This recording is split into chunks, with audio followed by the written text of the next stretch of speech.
Rock and roll Chicago, rock and roll Chicago, my hometown. Well, I was born in the city, gonna rock your city, Chicago. Chicago rock and rollers are the best you're ever around. Hey, this is Paul Martin And Ray the Roadie. for the Rock and Roll Chicago podcast. How you doing? I'm good. I'm I'm listening. making fun of you now because you made fun of me a few weeks ago. So. Well, that's fine. I can take it. I'm sitting here listening to little Sister Christian. Sister Christian, Yeah. really? Yeah. I don't know why. Night Ranger. Night Ranger. That's right. We spoke with Joel Hoekstra, who plays guitar in Night Ranger. Yeah. And I just, I don't know if I mentioned it to you before, but I just, somebody messaged us on our Facebook group that there's a Joel Hoekstra bobblehead out. Really? Yeah.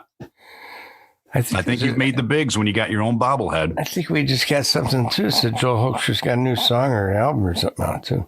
Yeah, he's been recording a lot of stuff during this pandemic time. Well, we're not talking today with Joel Hoekstra.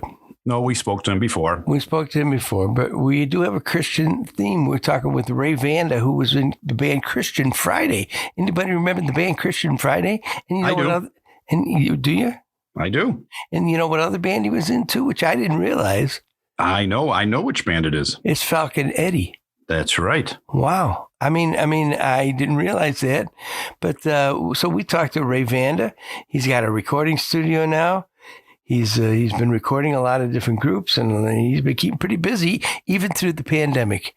He said he's quite busy during the pandemic, and because most people aren't working, Right. but he's been really busy recording a lot of different groups. So that's very cool. So let's find out what Ray had to say. And then afterwards, check out episode 33, which was Joel Hoekstra. Okay, I will. Check it out. Let's go. Let's talk to Ray. Not me, the other one. Okay, welcome to the show, everybody. Today we're talking with guitarist, songwriter, producer, and engineer, formerly of the band Christian Friday, Ray Vanda. How you doing, Ray? I'm Hey, doing Ray. wonderful. You guys are doing as good, I hope. Absolutely. Absolutely. So tell us, I know now you've got a recording studio, but let's go back and talk about Christian Friday a little bit and Sure. tell us your thoughts. How long did the band last and who was in the band or whatever? 4 years with the band as when I was in the band. Now, they did continue on after I quit the band. I got another guitar player and kind of kept going. But at the time that we had it together, we were doing basically all original material. And, back in them days, if you didn't do Freebird and, you weren't gigging on the South Side. So mainly a lot of our gigs were North Side because they kind of liked the original stuff. But, it was about a 4-year span. And what was really cool is that we had the two, Jimmy and Billy Brown, the two twin lead singers. And then we had a violin player, Jeff Holmes, which he was awesome. And then Jimmy Danovich on bass. And then we had Don Polis on drums. So it was kind of a unique thing, and it was different, kind of esoteric rock. Wasn't mainstream, which is kind of the mistake we might have made at that time. We weren't shooting for mainstream stuff, but we stayed pretty busy. It was a lot of fun. It was a good experience. Now you did a lot of the songwriting, I understand, right? Yeah. Me and actually Billy, one of the singers, we did the majority of the songwriting. But like I said, it was a fun experience. And then after the band kind of broke up, well, what happened? Actually, first the violin player actually said he was moving to Oregon. That's kind of what blew the band apart. And then after that, I kind of just said, I had enough. I want to move on to something different. And so that's kind of how things disbanded, even though they did stay together for another couple of years and they started doing a lot more copy, to get the club gigs. A lot of the clubs Sure. don't want all original material. Sure. So, at that point in time, they were like, well, if we want to keep rolling, let's start doing the copy. And that's kind of what they were doing. And then I think about 2 years later, the band disbanded. Well, I've said many times on this show that back in those days, a lot of clubs wanted, at least the clientele wanted you to play original music. It's not that way, definitely not that way anymore. Yeah, well, even at that time, and there again, like I said, we weren't playing, our original stuff wasn't like Foreigner or something, or Boston, something that was really mainstream. It was esoteric rock. It was different.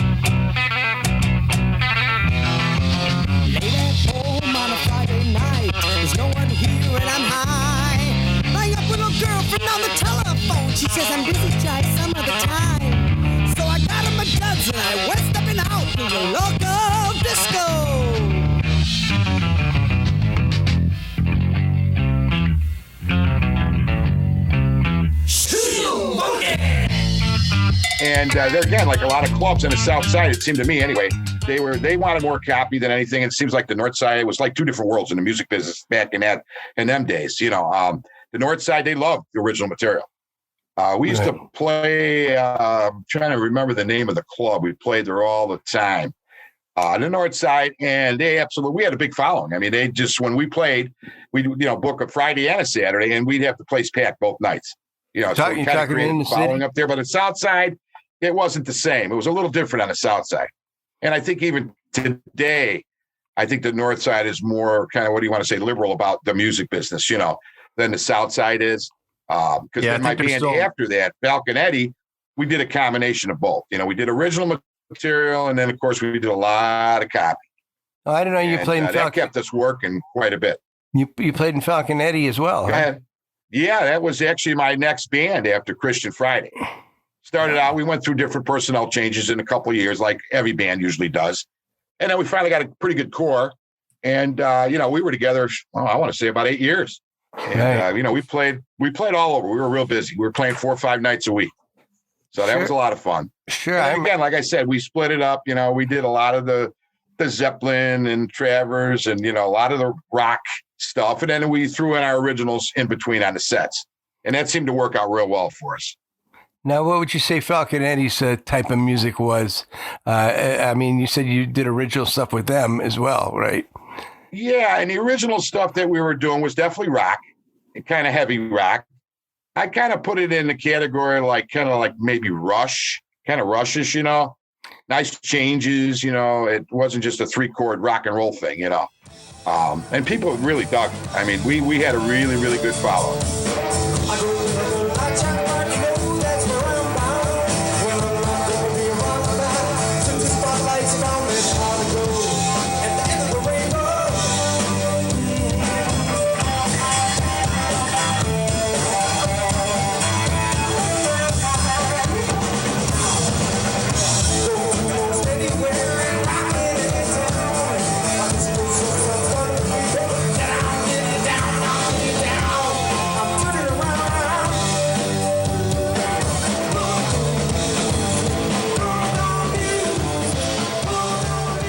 There again after 8 years, things kind of disbanded, and that was it. And then I got into the recording, and of course I've been in recording all the years anyway. So I had a studio in my house, and then I brought it into my building, and that's what I've been doing for the last 15, 20 years. Is basically been recording, which I really love because I still get to play, and then I work with other bands, so it's a lot of fun. Did you guys record anything with Christian Friday or Falcon Eddy? As a matter of fact, Christian Friday, we did a 45. Disco Rag and Promising Glance were the 2 songs. And I still got the 45.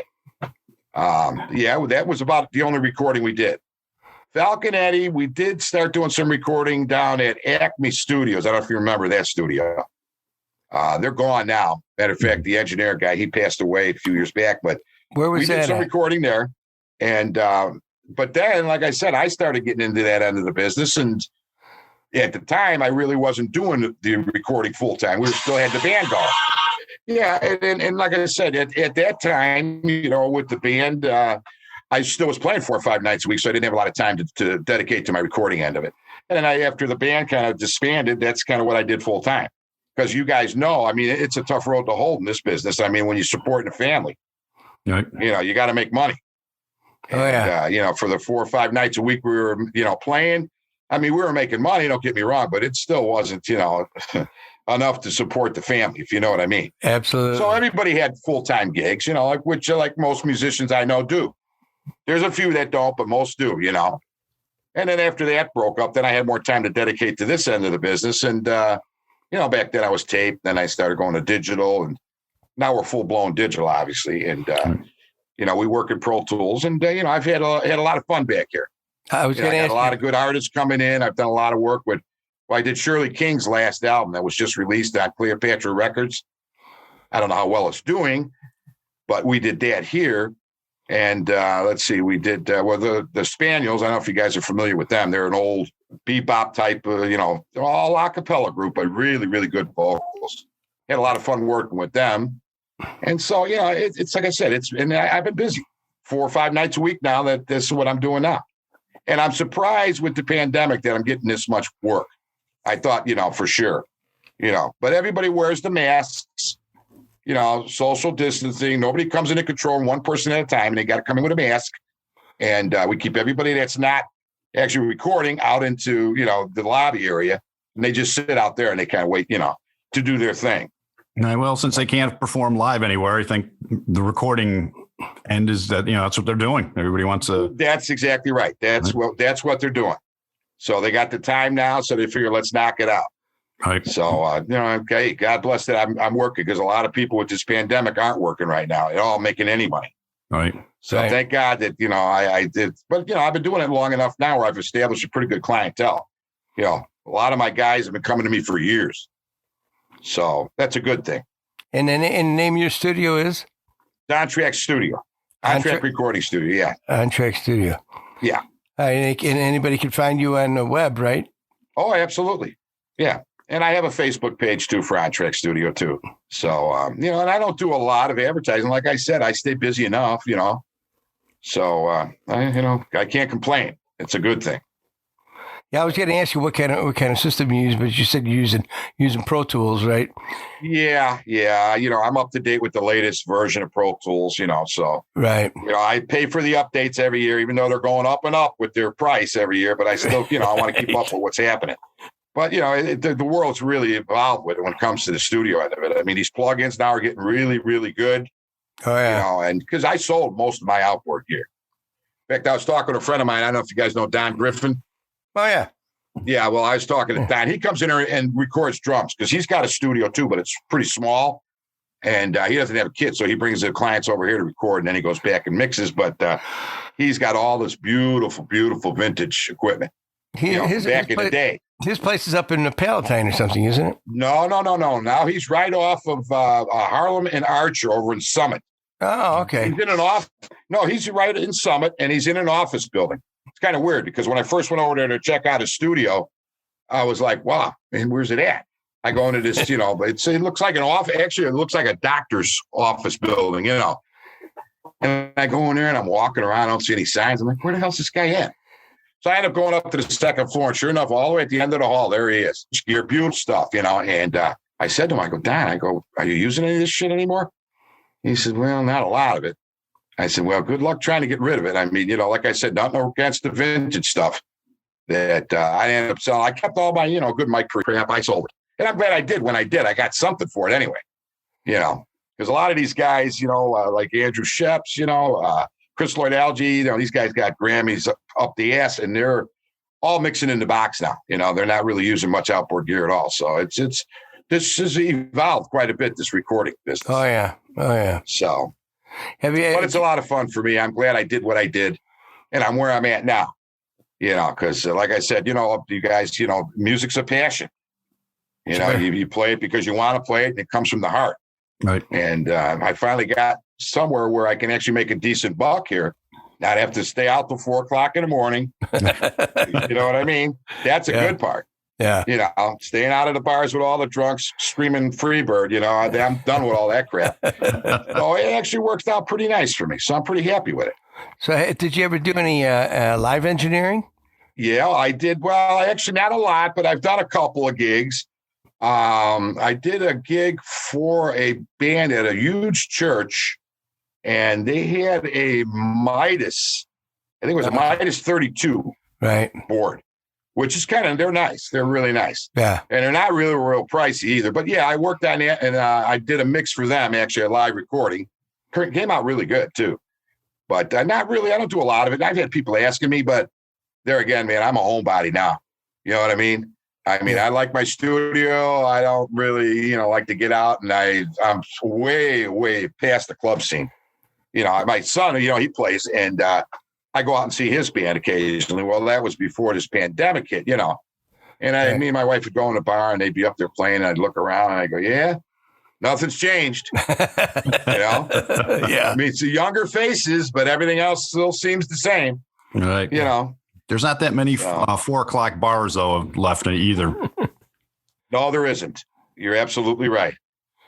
And hopefully by the end of the summer, when we get past this, and they start opening back up, it'll be great for everybody because I know a lot of guys, like I said, they're just chomping the bits to get out there and play. Yep. You know. Well, Ray and I have talked. We've said that probably festivals are going to be the first thing to really happen because it'll be outdoors and people can social distance and you got a breeze going and everything. Because clubs are going to be a little bit more enclosed and unless the clubs do outdoor things, you know. Right. No, and you're absolutely right. Which is good, and that's there's more money in that anyway doing the festivals than there is doing the bar scene. Right. So that's a bonus all the way around. Now, what does your son play? Pardon me? What does your son play? He plays drums. He plays drums. My daughter's a singer. She's actually out in LA. She's been out there about 6 years now. I mean, look her up if just look up Vanda and you'll see all the stuff she's doing. But she's doing real good. She's a singer, songwriter. And, she's been, like I said, she moved out there. And, of course, everybody wanted to go out for the California dream.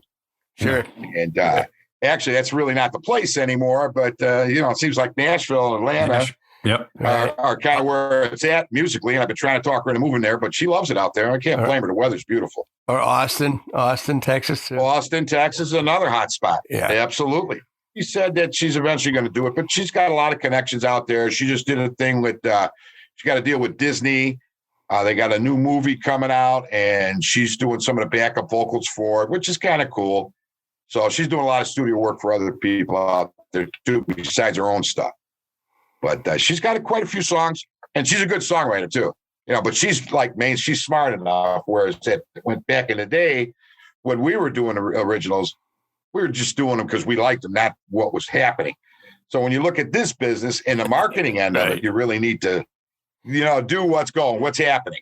And she's got that down. I mean, she's right there, right in the pocket, with what's happening out there. So hopefully she'll get a good deal someday there. But she's doing all right.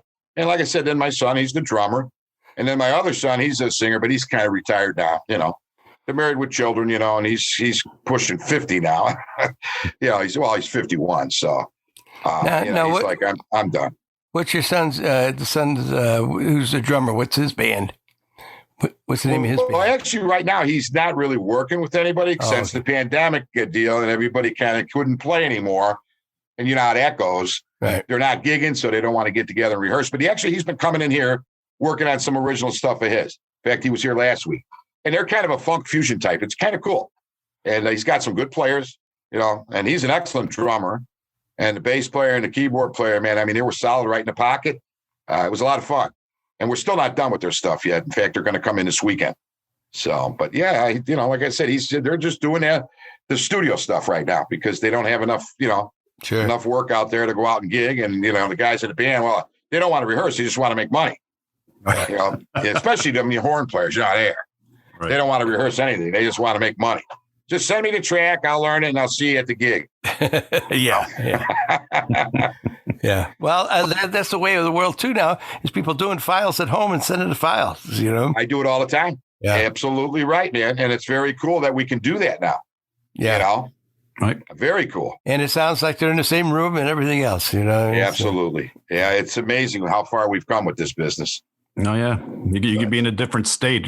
All the way. You could be in California. You record your part, send it over, mix it together. Absolutely. In fact, I got some clients that like my daughter's voice, and that's what we do. I'll just send them an MP3 of the rough mix. She goes, she records it, and then she sends me it back. Boom. And it's there. Hey, Ray, what are you doing? I'm getting my bluegrass on. I'm playing my banjo, except there seems to be something wrong with the strings. Well, Ray, GHS makes strings for all types of instruments. Electric and acoustic guitar, bass guitar, mandolin, ukulele, and even banjo. Then I'm getting new GHS strings and my banjo will sound better. I don't think it's the strings, Ray. GHS are easy to play with rich, full balanced tone, available in many different gauges. Great for all musical styles, so if you play with the best, play GHS strings. So did any of the guys from Christian Friday follow you to Falcon Eddy? No, totally different crew. Was it? As a matter of fact, Don Polis, the drummer, he lives out in L.A. now. He's been out there, I'll bet you 30 years, maybe even a little longer. And he actually sets up studios out there because he used to work for a place on the north side, a music store. I can't remember the name of it now. And he was selling pro equipment out of there on the north side here, and then he moved to L.A. and he got hooked up with, another outfit where they go in and they set studios up with equipment and gear. And so he's been doing that for a long time. Jeff Holmes, who was the violin player, he moved to Oregon and nobody ever heard from him again. And I still talk to Billy and Jimmy, the two twins. I still talk to them guys. And then Billy, he's out in Arizona now. He's remarried, living out there. And Jimmy, he's still over here in Oak Lawn. He's remarried now too. But yeah, and Jimmy Danovich, I haven't seen him in 20 years.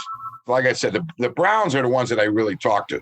And every once in a while, Don will call me, hey, how you doing? And because when I was actually setting up my new studio, he gave me a lot of tips, things to do, things not to do, and things to buy, things that work, things that don't.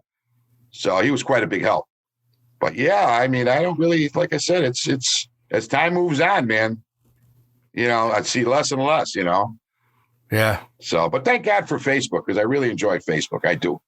I don't spend a lot of time on it, but I've ran into a lot of people that I grew up with through Facebook that, I would have never hooked up with. Right. And a lot of my musician friends on Facebook. So I like it. It's very cool. Right. It keeps you in contact with some It people. does. It absolutely does. Well, that's how I actually found you originally, because I found your wife, who I went to grade school with, So. Oh, okay. So. Wow. Isn't that something? Yeah. Yeah. Man, oh man. How's she doing? Tell her you said hello, will you? I sure will. She's doing good. We own a business here. Obviously, I have the studio, and that's kind of where I sit. And then she runs the business up front, which is video transfer. We do all kinds of video transfer work. And that's a big part of the business too. Old analog tape, old film, people are converting over to digital. And that really skyrocketed for us. I mean, it's and that's super busy right now too. So that's good. Really? VHS tapes to flash drives and whatever else, Yeah. DVD or flash drive or, camcorder tape or even old film. We go back, we do 16 millimeter film. Wow. Even so, yeah, we do it all. And plus I kept some of my old analog tape machines, and I'm glad I did, because I get a lot of clients that want the stuff transferred off the old tape, up to, something on a CD or on a flash drive, so I'm glad I did keep that stuff. The only time I fire it up, though, is when somebody wants something done, but, I still got it. So that's kind of cool. Right. So now who is in Falcon Eddy with you? Well, actually, my wife's brother, my brother-in-law, Danny, he was the lead singer of the band. Mark Kovac was on bass. We had Paul Hazard on drums. And then we had a couple of different keyboard players on and off. But that was basically the nucleus of the band. So really, we were kind of like a three-piece, I'd say. Once in a while, we'd slip a keyboard player in, and he'd last about 3. You know how keyboard players were. I don't know if they've changed over the years, but how they were too. You know what I mean? Yeah. Yeah, they were always, all the good ones were always, they were in demand. So if they had a really good keyboard player, they were hard to come by. Right, exactly. They're already playing with somebody or something, right? Exactly. So basically, it was a 3-piece, really, with the singer 4-piece, I guess you could say. But, totally different than Christian Friday. Total different. Everything was totally different. It was more rock. And I like the rock. I've been a rocker my whole life. So, right. The old, we used to do a lot of Zeppelin, like I said, and, things like, in fact, I still love playing that stuff, but I don't really play as often as I'd like anymore.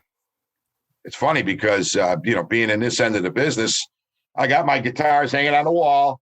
I go over every once in a while, dust them off. You know what I mean? Maybe pick them up every once in a while and play, or if I get a session in there and they're looking for somebody to overdub a guitar track, I might go in and overdub something for them, But I don't play as much as I used to. I sold a lot of my guitars too over the years.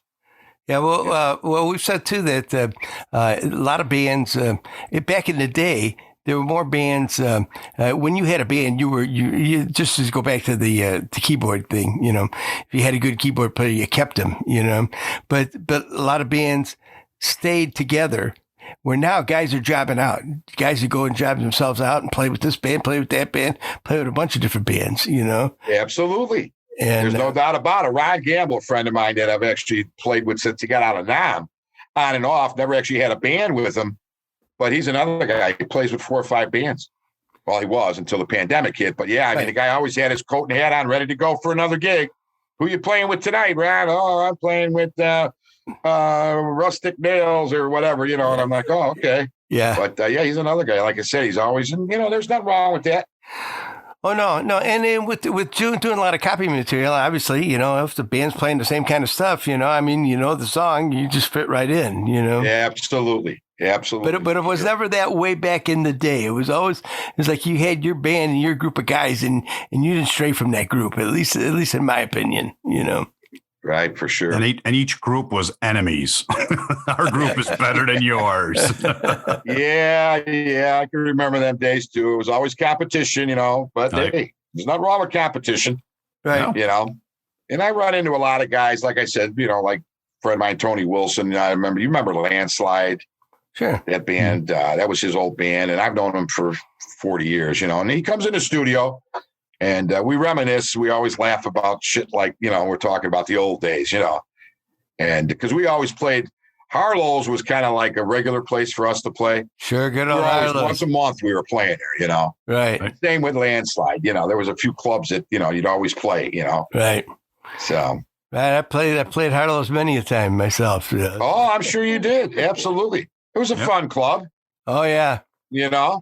For the South Side at that time, it was probably one of the better clubs to be playing. Oh, yeah. Yeah. If the walls in that place could talk, huh? Oh, boy, we'd all be in trouble. That's for sure. But I noticed some stuff that I did find on Facebook or on the web that you guys used to play Monopoly and a couple other places and up north, a lot of places up north, right? Yes, absolutely. Yeah, and like I said, it was like, it was like two different worlds to me when it was in the music end of it, Totally different type of crowds up north than there were on the south side.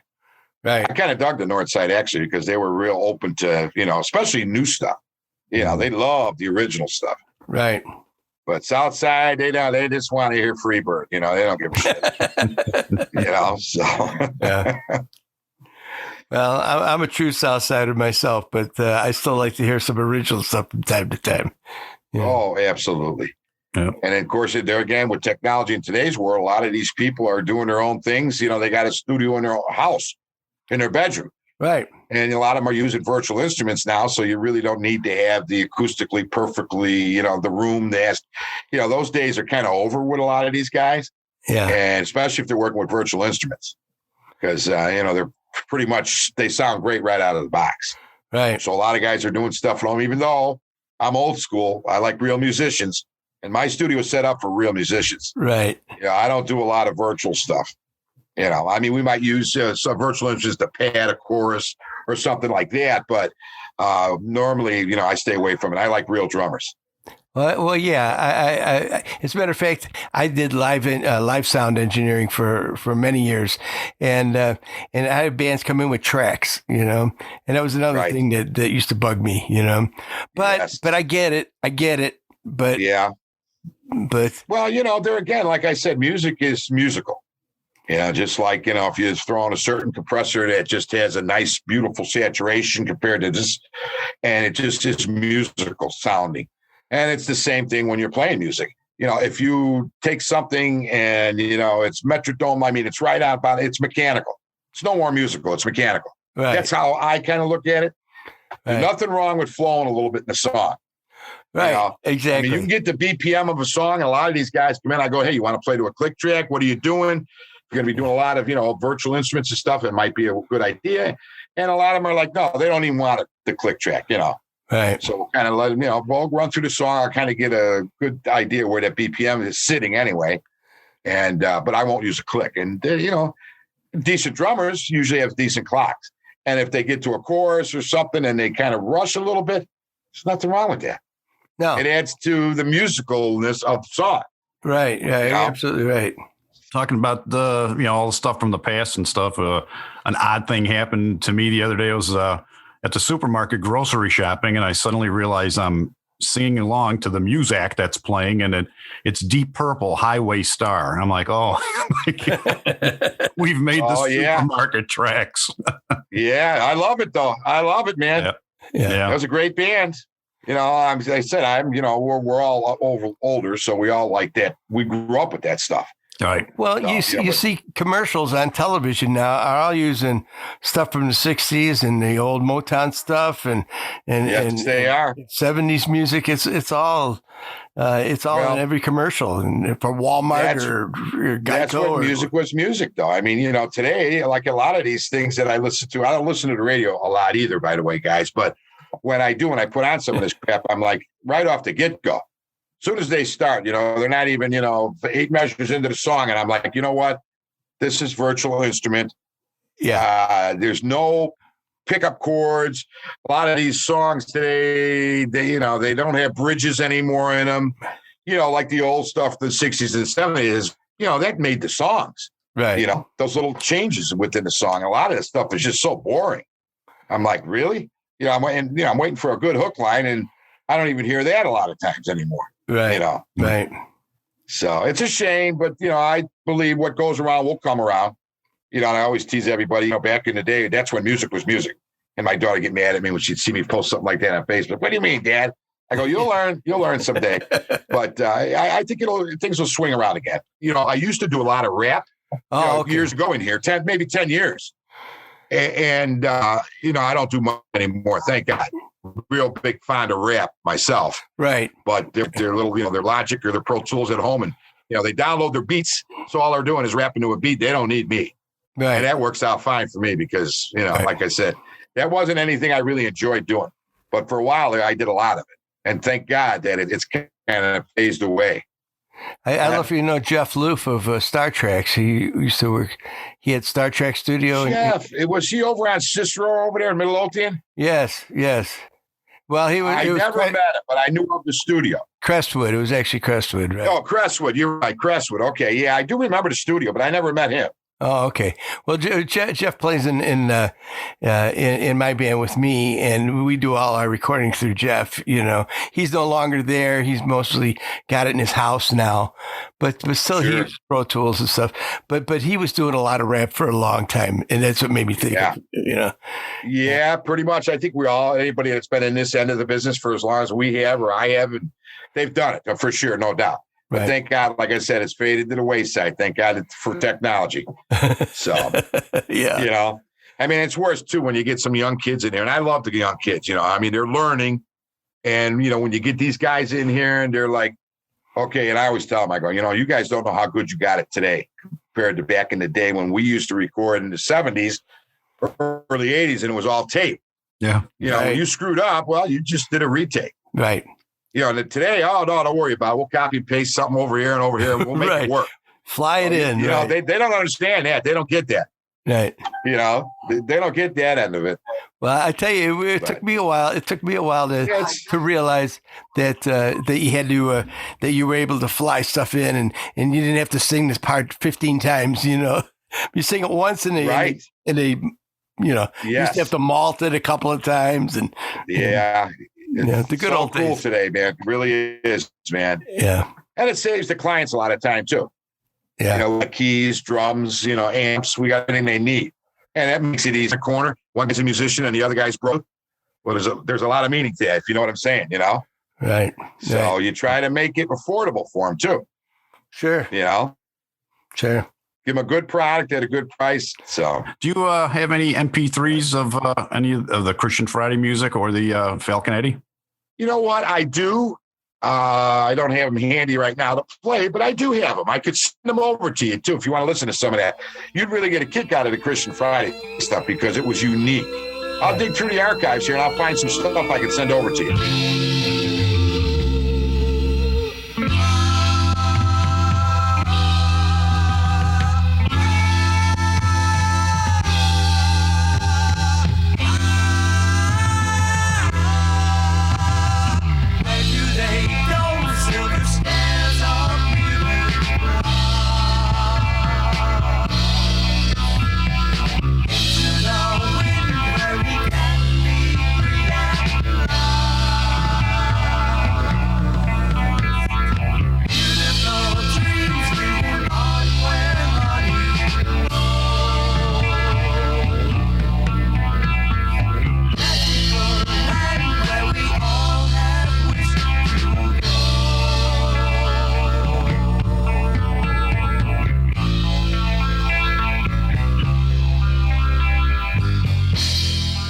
tell us once again where people can find you at. Well, they can. I've got a Facebook page for my studio too. It's On Track Studio on Facebook, and then I got a website too. It's www.ontrackstudio.net. Okay. So they can find me in either of those two places. All right. Very good. Very well. Well, thanks for joining us today, Ray. It's No, I'm been glad. quite I'm insightful. glad. And good. You guys are doing great. I'm glad to see it, man. It's awesome. I'm glad you're doing this because it's a lot very of fun. Cool thing. A lot of fun getting some of the backstories and stuff of some of the bands and musicians and stuff that we talk with, you know. Absolutely. It's very cool, man. I'm looking forward to it. I'm going to promote it every Tuesday, right? Every Tuesday, a new one comes out. Yep. Every Tuesday. Good. I'm going to promote that too. I'll promote it on my Facebook and on my On Track page. Very Awesome. good. Thank you. Appreciate it. We will talk to you soon and stay healthy. All right, you too. Wear your masks when you're outside, remember. Yeah, That's right. Thanks. Get your vaccine Absolutely. if you can. Okay, guys. All righty. Take care, We'll Rick. talk to you soon. Bye-bye. All righty. Yes, Thanks. absolutely. So that was Ray Vanda. Pretty interesting fella. Yes, he was. He's been doing quite a bit of stuff, you know, after his musical career, if you want to call it. You know, he's been into this sound recording engineering for quite some time. Yeah, well, I guess that's still part of a musical career, though, isn't it? It is. I'm just thinking, I'm talking about the performing end of it. Right. But so Ray, it was good talking with Ray Vanda and finding out about Christian Friday and Falcon Eddy and what he's been doing now with the studio. And he's been keeping going. So He's got quite a talented family, too. Yes, he sons does. that are musicians. His daughter's a singer out in L.A. Right. That's very cool. Something to be very proud of. Yes, indeed. Thanks for joining us, everybody. Thank you very much. And don't forget to check out the Illinois Rock and Roll Museum on Route 66. Check out their website, roadtorock.org. And while you're there, sign up for a charter membership. You'll love it. Yes, indeed, you will. Thanks so much for listening, everybody. We'll talk to you next week. Thanks. See you next week. Bye-bye. Thanks for checking in. The Rock and Roll Chicago podcast does not own the rights to any of the music that's played on this podcast. The music is used to promote the band or musicians that are interviewed. Rock and roll Chicago.